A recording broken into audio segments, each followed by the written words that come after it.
Welcome to steno dictation. Dictation 5 second बाद शुरू होगा। स्टार्ट।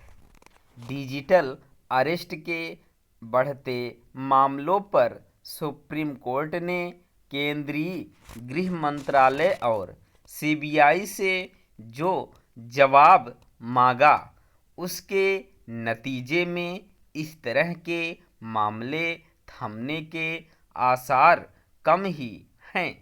इसलिए कम हैं क्योंकि एक तो लोगों में जागरूकता की कमी है और दूसरे एजेंसियां डिजिटल अरेस्ट का भय दिखाकर ठगी करने वाले अपराधियों तक आसानी से पहुंच नहीं पा रही हैं। सुप्रीम कोर्ट ने हरियाणा में एक बुजुर्ग दंपत्ति से 1 करोड़ रुपए से अधिक की ठगी के मामले का स्वतः संज्ञान संभवतः इसलिए लिया क्योंकि इसमें अदालत और जांच एजेंसियों के फर्जी आदेश का सहारा लिया गया। ऐसा एक अरसे से हो रहा है।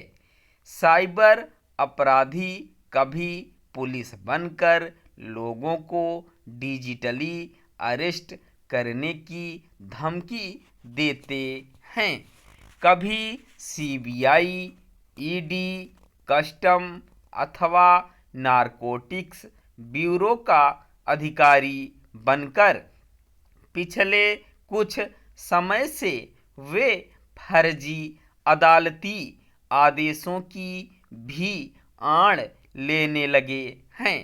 इसका अर्थ केवल यही नहीं कि साइबर अपराधी बेलगाम हैं, बल्कि यह भी है कि लोगों को इसका अनुमान ही नहीं कि कोई एजेंसी किसी को डिजिटली अरेस्ट नहीं करती। यह विडंबना ही है कि डिजिटल अरेस्ट जैसी कोई व्यवस्था न होने के बाद भी साइबर अपराधी लोगों को धमकाकर उगाही करने में सफल हैं। जागरूकता के अभाव ने साइबर अपराधियों का काम और आसान कर दिया है।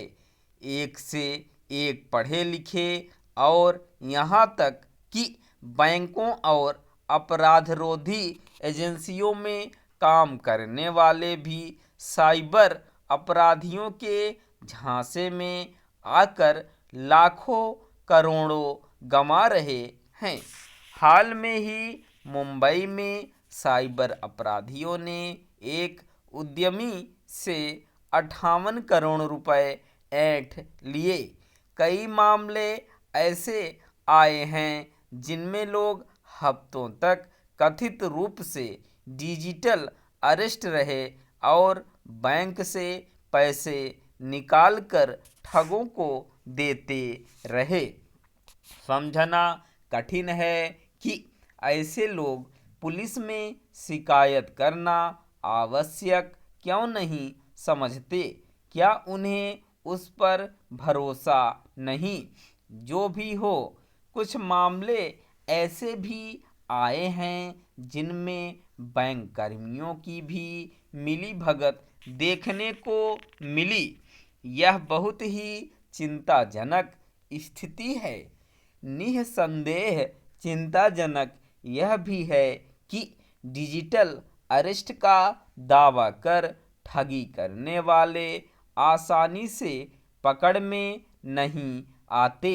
ज़्यादातर मामलों में डूबी रकम वापस ही नहीं मिल पाती।